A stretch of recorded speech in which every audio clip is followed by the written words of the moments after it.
गनीमत हो कि 4-5 दिन के बाद आरएसएस प्रमुख उनका बयान आ गया मोहन भागवत जी का कि ये शेल्टर्स में भेजना इसका सॉल्यूशन नहीं है।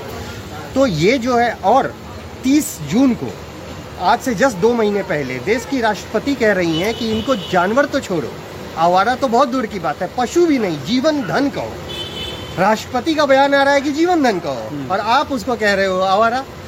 अरे आवारा तो ये देखिए, इस पेड़ पे जो पंछी है ये भी नहीं है, ये कहीं भी उड़ के जा सकता है, लेकिन शाम में यहीं पे आता है।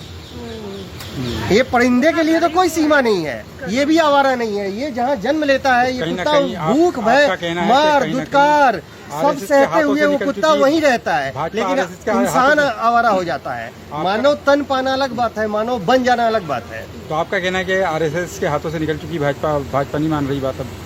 नहीं, बात क्या है कि ब्लंडर किया है कुछ नेताओं ने, और उसके कारण आप देखो कि मीडिया का, आप तो मीडिया से हो ना, मीडिया में एक असंतुलन का सिद्धांत होता है, और दूसरा होता है डिमांड क्रिएट करना। आप वो सप्लाई नहीं कर सकते हो जो सोसाइटी की डिमांड है, तो आप डिमांड क्रिएट करते हो। आपने रेबीज को मुद्दा बनाकर एक जो भय किया, तो आप अपने ही लॉजिक में ये हो गए। दिल्ली गोवा में पिछले 3 साल में एक भी रेबीज से डेथ नहीं हुआ, तो अगर ये फरमान भी जारी करना था तो उस राज्य में करना था जहाँ रेबीज के केस थे, आपने वहाँ तो किया नहीं। सो मोटो से जज को जो ख्याल आया कि मैं ये एक केस को बनाया उसने मुद्दा, वो केस में पेरेंट्स कह रहे हैं कि डॉग बाइट का वो केस ही नहीं है। तो ये एक बहुत बड़ा एजेंडा है जिसमें गवर्नमेंट और आरएसएस प्रमुख को नहीं जान रहे हो, जो सनातन संस्कृति सरकार का रवैया अगर इस तरह का रहे तो क्या करेंगे आप? देखिए कर क्या सकता है आदमी, अधिक से अधिक आवाज उठा सकता है, कानून के साथ ही चलेगा, और धीरे धीरे जैसे लोग कुत्ते को भोजन न देने के लिए, उसको मारने के लिए एक हो गए हैं, तो हम लोग बचाने के लिए, भोजन देने के लिए भी एक होंगे।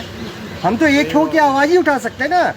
यहाँ पे मोहल्ले में 200 लोग हैं, खिलाने वाले 1-2 लोग हैं, और उनका भोजन पानी देना ही अपराध हो गया। ये कैसा समाज बन रहा है कि अगर हम फीड कर रहे हैं तो हम गुनहगार हैं।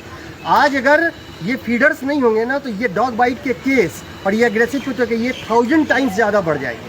कोई भी खा के शांत रहता है। अच्छा, तुम जज यहाँ के हो, मुंबई हाई कोर्ट का जज क्या बेवकूफ़ है? उसने क्या बोला कि हमारे यहाँ जो कुत्ते का समस्या है, हमने डॉग फीडिंग करके सॉल्व कर दिया, हमने भोजन कराया और वो अब शांत रहते हैं। किसी को भी भोजन प्रेम मिलेगा, और सिर्फ डॉग फीडिंग पॉइंट से कुछ नहीं होने वाला है, डॉग स्लीपिंग पॉइंट भी बनाना पड़ेगा। आप बोल दोगे कि एक RWA में एक डॉग फीडिंग पॉइंट बना दिया, 10 गलियों के कुत्ते एक जगह आके खा जाए। आप किस दुनिया में रह रहे हो? मतलब एकदम आइसोलेटेड एक ऐसे कपड़े में रह रहे हो, ना किसी भी भारतीय संस्कृति, ना जीव जंतु, किसी से कभी कोई मुद्दा ही नहीं रहा है। अरे मोरल छोड़ो, रिलीजियस छोड़ो, आप जो है स्पिरिचुअल भी छोड़ो, इकोसिस्टम, बायोलॉजिकल सिस्टम भी समझते हो कि नहीं? वो व्यक्ति वो उस गली से उठ के दूसरी जगह जाएगा नहीं, वहाँ पर आपस में उनकी लड़ाई हो जाएगी। तो आप 14 घंटे की नींद उसको जरूरत है, जैसे इंसान को 6 से 8 घंटे की नींद जरूरत है, नहीं तो ऐसे ही वो चिड़चिड़े होते हैं। आप स्लीपिंग पॉइंट के लिए एक बार कैंपेन चलाओ। इस देश में हर साल 40 से 50 लाख लोग सिर्फ मर जाते हैं। क्यों?